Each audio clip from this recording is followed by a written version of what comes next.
The IPO market has been close to dormant for much of 2023. However, Seth Rubin at Stifel Financial sees signs for optimism. Hear why on the next episode of The Pipeline.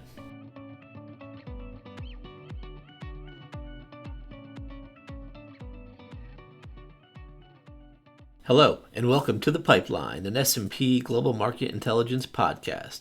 I'm Joe Mantone, an editor at Market Intelligence and the host of the Pipeline podcast. This episode will be focused on the current state of the IPO market, and for it, I reached out to Stifel Financial for the discussion because the company's investment bank focuses on a broad range of industries and company sizes. Given the company's wide range of coverage, I thought Seth Rubin, head of U.S. equity capital markets at Stifel Financial, could provide some interesting perspective across the market as a whole. Up next is my discussion with Seth Rubin, head of U.S. equity capital markets at Stifel. Great. All right, Seth. Well, thank you for joining us here today. To start off, I kind of wanted to ask you about the IPO market in general. I mean, I know IPO activity slowed considerably in 2022, and it's remained muted in 2023.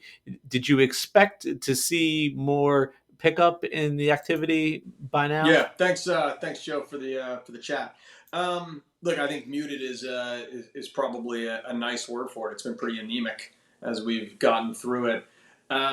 Look, I think we've been expecting to see market pickups for a long time now, but I'm not really sure why we're expecting it. I think this is actually a reasonably predictable trend, just given where we are in the markets, right? When you've got 5% interest rates out there and you've got companies who are kind of struggling to really quantify what their 23, 24, 25 plans are, it's going to, cause a disruption in the IPO market. I think the good news is that we've started to see some successful deals. And I look back at, different periods of time and and we'll talk about that a little bit more, see how the market has opened up during those period of times. And this is not abnormal, right? To see a couple of deals out of the gate, the market wants to digest those, make sure they perform, and then a couple of more, and then a couple of more, and then we'll start to see the market open up.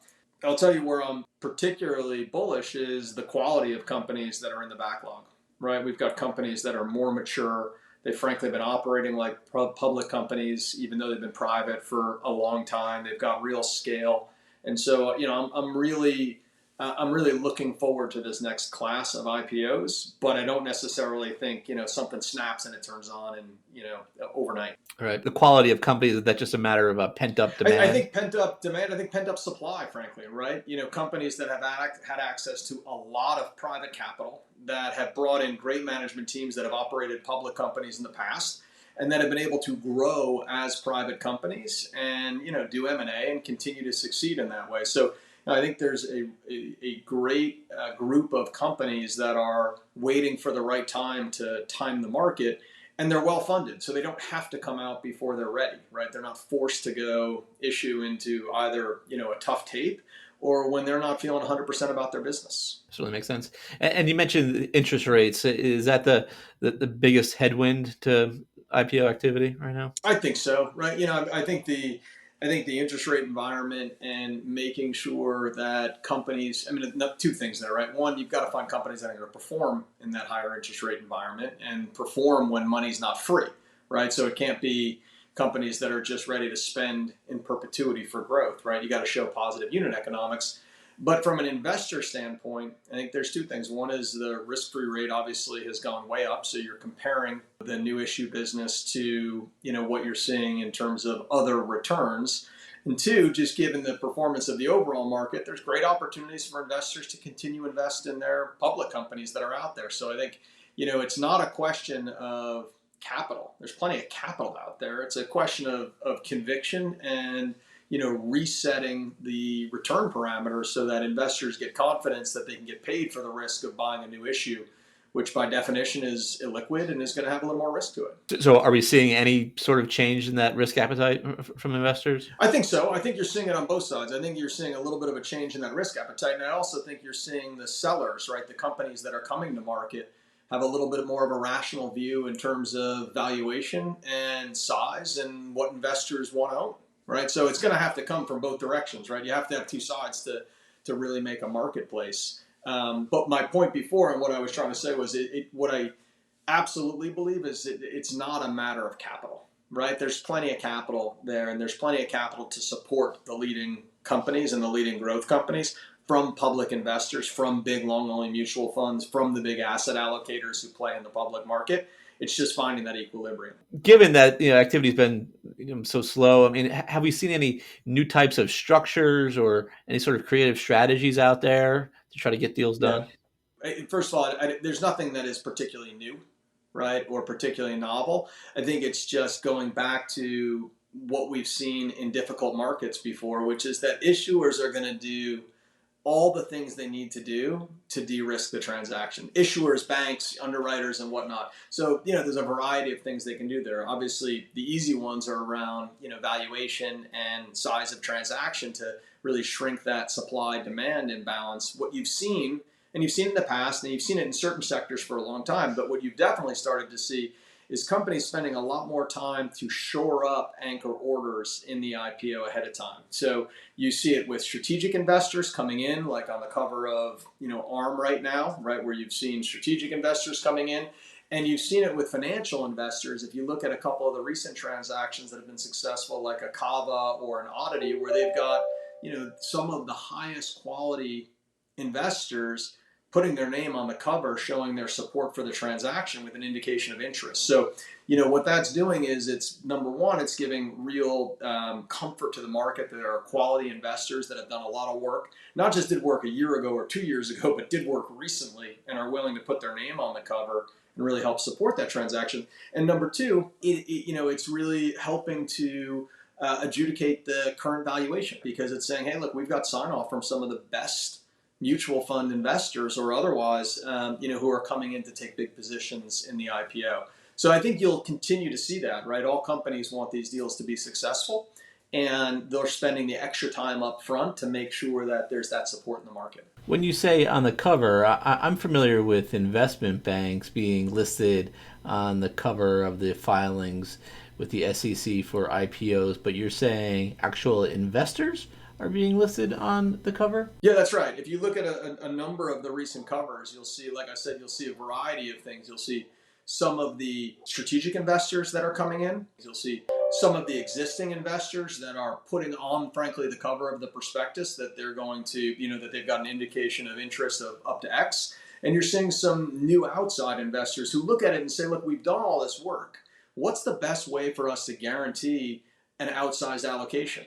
Right? Because if we think that this stock is going to continue to grind higher from here, and we think it's going to get more expensive over time, and it's going to be harder for us to buy a 50 or a 75 or $100 million position in the open market without pushing the stock, this is our opportunity to take a big swing. And so you have seen that. I think you will continue to see it. And I think where it adds the most value is when it's from either a very integrated strategic investor, or it's from a long only mutual fund who comes in and says, this is my opportunity to build a position.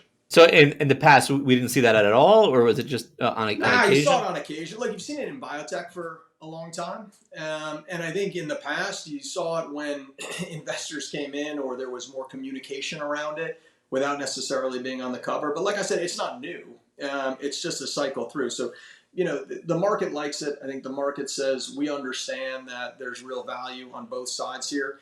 In a unbelievably frothy, white hot, throw anything against the wall, everyone buys it market, it matters less. And companies weren't pushed to or focused on negotiating around a price with a smaller group of investors, right? In the Q4 of 2021, right, peak valuations, free money for everyone, fear of missing out from investors, anything that you could say that provided for a frothy backdrop, companies weren't incented to say, you know what, I'm going to go negotiate my price with two or three big mutual funds, because they were able to say, you know what, I'll throw it out there and I can sell this to the highest bidders. And that's what we all did for a period of time. So I think in this environment, it really pays off. And you noted that we have seen a bit of momentum in the market.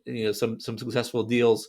So do you expect that to continue? I hope it continues. I expect it to continue because I think there's high quality companies that are continuing to come to market. Look, I think if you would have gone back through some of this, we would have maybe thought that there was going to be more transactions right post Labor Day, right, in this sort of September window. We'll probably have 5 U.S. IPOs in September, right, the ones that are on file publicly now that I've either launched or are preparing to launch, which is, tied with the biggest month this year. But that's not a frothy, post Labor Day month, right? So yeah, I think we'll have those 5. I think we'll have a handful in the fourth quarter. I think we'll have a handful in Q1, and then we're going to see. I think if you've got to a point where you say, look, we've gotten used to a world of kind of higher, longer interest rates, but we start to see some relief. We've all at that point, in theory said, hey, we might have a recessionary quarter or two, but it's a pretty soft landing. And if we don't have panic around the election, which I think is completely unpredictable this year, then you've got companies looking and saying, I'm going to get my 2023 audits on file. I'm really going to feel good about where my business is for the remainder of this year. I'm going to be able to get investors confidence that they're buying into a 25, 26 cycle. And I'm hopeful that we'll have a really, active IPO market Q2, Q3 next year. And it sounds like that, with issuers getting more used to the current valuation, that seems like it's a good first step. Yeah, I think it's the right first. Look, it's not realistic for issuers to say, I'll ignore the public comps that are out there. It's just not realistic. So, I think you have to say, hey, we've had this market. We've actually seen, look, the underlying market, certainly on the growth sides, has been fine, right, over the course of the last couple of quarters. We've had a sell-off recently. But we're going to price for the new environment.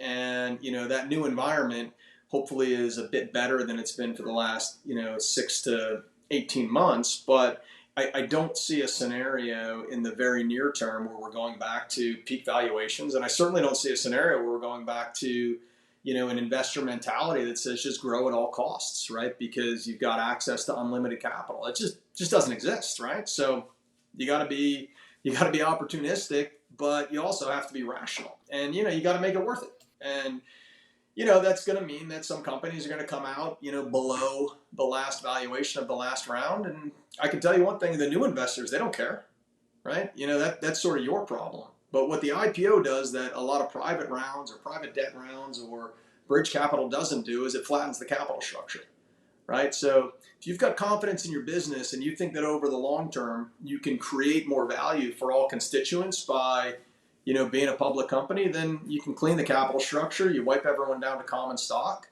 and you give yourself an opportunity to perform. And then, so it sounds like we're seeing more mature companies as opposed to high growth companies with not much of a profit. I'd be cautious. Look, I think we're certainly seeing some more mature companies. But my comment on maturity is a little bit more around sort of the corporate structure and the fact that they've been operating as public companies for a period of time and they know what to do and they know what's there. Not necessarily that they've been mature in terms of slowing growth. I mean, right now, if you talk to investors and you say, hey, what do you want? Do you want great growth companies, or do you want profitability, or do you want lots of scalability, or do you want a huge TAM, or do you want this? Their answer is, yeah, I want all of it. Like, I don't have to choose today, right? I want companies that have reasonable scale. I don't think they all have to be profitable, but I think they have to have profitable unit economics, right? So that the investors can say, I know how this grows over time. I know you just don't have to flush money down the toilet to spark growth here. But I want you to outgrow your comps. I want you to be a market leader. I want you to have, big upside potential. And if you can show me all those things and we can get it at a reasonable price, well, that makes a ton of sense. I don't think that means they have to all be $5+ billion market cap companies, right? Like where we focus, and where I think the real strength of the IPO market is and will come back, are those companies that are doing, $150 to $250 million IPOs at, market caps of $750 to $2 or $3 billion, right? That year in, year out, when you have a good market, that's the strength of the market, right? So you'll have some great companies out there that are significantly larger that frankly have already done the private equity trade 2 or 3 times. They've already done the recap. They might even be too big for a consolidator to come in and say, I'm going to buy it. So some of those will absolutely come to market. And I think there could be some great stories there. But I'm most excited about trying to return to the IPO market as a vehicle for the best growth companies, not just necessarily the biggest companies. Gotcha. That makes sense. So if you're not profitable now, you need to have a good story on how you could get to that Yeah, profitability. I think that right now you gotta get people very comfortable that within the couple of quarters that's following, your analysis shows that you can get profitable. I mean, I think if there are certain business units that you say, hey, we're going to still spend here, but our core business is profitable or trending in that direction, then that kind of goes story by story. But like I said, I think right now investors have the opportunity to say, I want everything, right? Give me your best. Right. Any certain sectors that you say are more active now? Look, I think if you look at what the year has been so far, it's been a little bit all over the place, right? It's been everything from biotech and healthcare, which I think will always be, maybe always might be the wrong word, but will likely still lead the market in terms of volume, right? Because great companies need access to public capital, and because you've seen such an advancement in biotech technology that companies are creating value just quicker than they ever have before, right? And so the benefit of that market is, and when you look at it, the best biotech companies who are successful need to raise more money, and biotech companies that have hiccups along the way need to raise more money. And the best access to that capital is in the public market and being public. So I think you'll continue to see it in healthcare. But this year, if you look back, there's been consumer, there's been energy, there's been FIG, there's been some insurance deals. So it's been a little bit all over the place. I'm most excited about a return to the traditional growth sectors: technology, consumer, healthcare, as we've talked about, and some of the emerging energy and energy transition companies that I think are going to be great public stories. Just thinking about that, though, I mean, I know those companies have raised a lot of money in the private sector. In thinking about the lower valuations, is that a challenge? Thinking how they've raised capital previously at higher levels. Yeah, I think it's a challenge, and I think that's part of the reason why I don't think this market just turns on at the drop of the dime. I don't think you just sort of it's not going to come back right away, because I think you're going to have a period of calibration, right, where those two sides have to meet.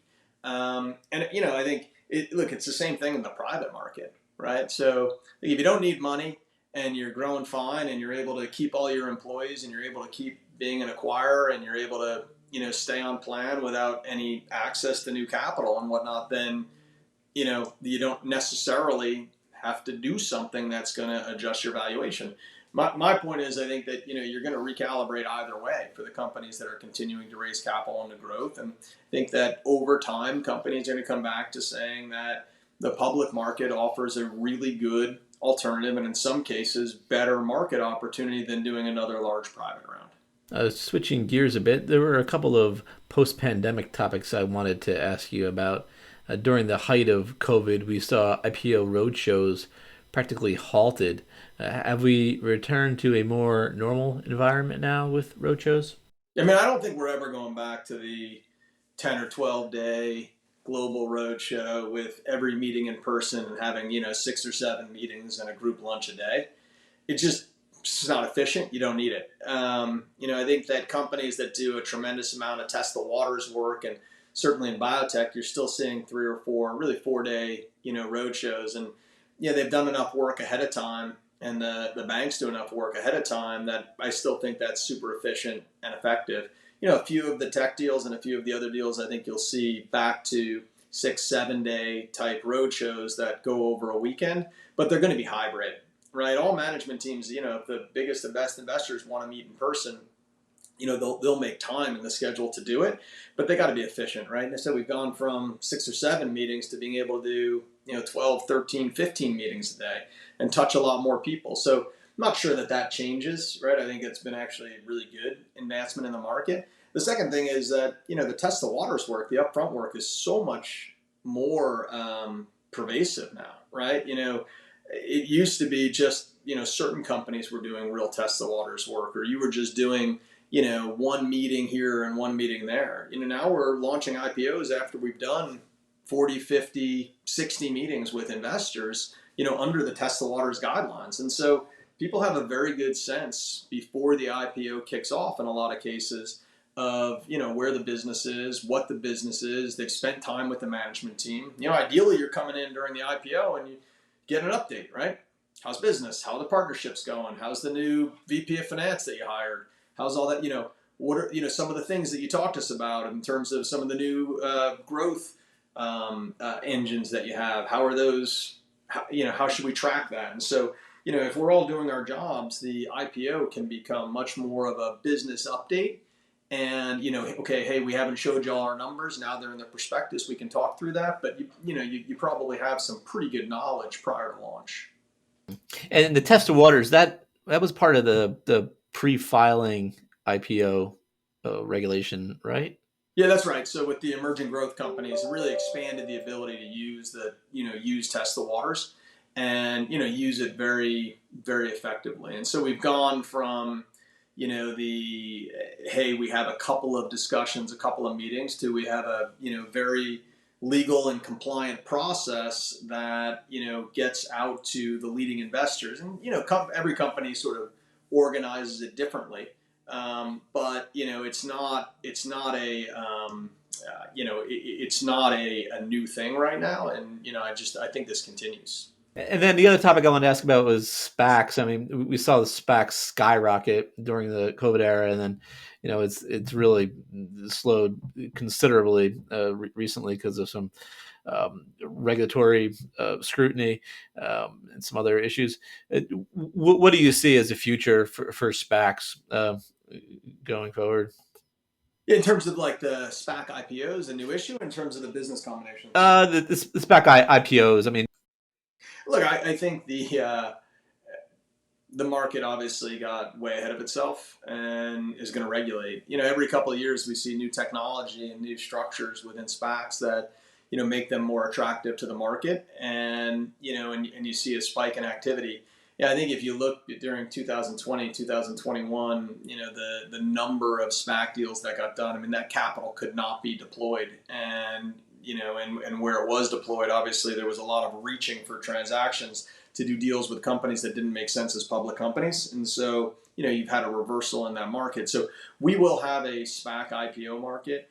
It'll be, I think, it'll circle back to repeat issuers that, have made a lot of money for themselves and for investors and want to continue to, use the vehicle. Frankly, I think what will drive more SPAC issuance is when the IPO market is better, right? Because if you've got a market where companies are coming public and investors are more interested in new companies becoming public, and those deals get really attractive, well, then there's even more of a reason to use other vehicles to get new public companies, right? And so those things, I think, go more hand in hand than a lot of people give credit for. I don't believe we're going back anytime soon to anything remotely close to the types of levels that we had in 2020, let alone 2021, in terms of the SPAC new issue market. I don't think there's demand for it. I don't think there's really a need for it, but we will have deals for sure.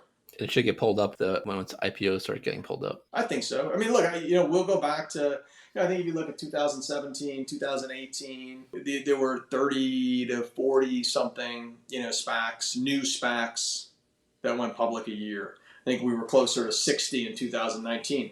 It was close to 250 in 2020 and over 600 in 2021, right? So if we get back to a market of somewhere between 30 and 50 SPAC IPOs, that's still a really interesting market that creates a lot of opportunities.